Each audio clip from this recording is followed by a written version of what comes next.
প্রবাসীদের লাল সালাম, প্রবাসীদের সেলুট। প্রবাসী ভাইরা কাঁপাই দিছেন। অগস্ট মাস চলতেছে না, একদম ফুল জিরো কাঁপাই দেন। এই যে এক মাসে রেমিটেন্স কমলো 7,500 কোটি।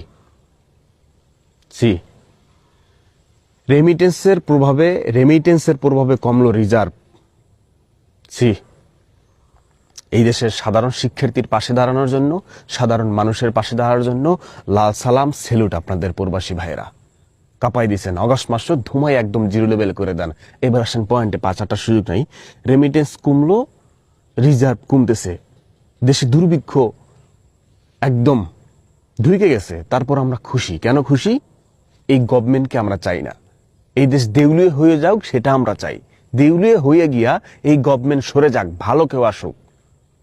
দেশের জন্য, দশের জন্য, বাঙালির জন্য যে করবে সে আসুক, সেইটা বাংলাদেশের মানুষ চায়। দেশ দেউলিয়া হয়ে যাইতেছে, সেজন্য বাঙালি এখন খুশি।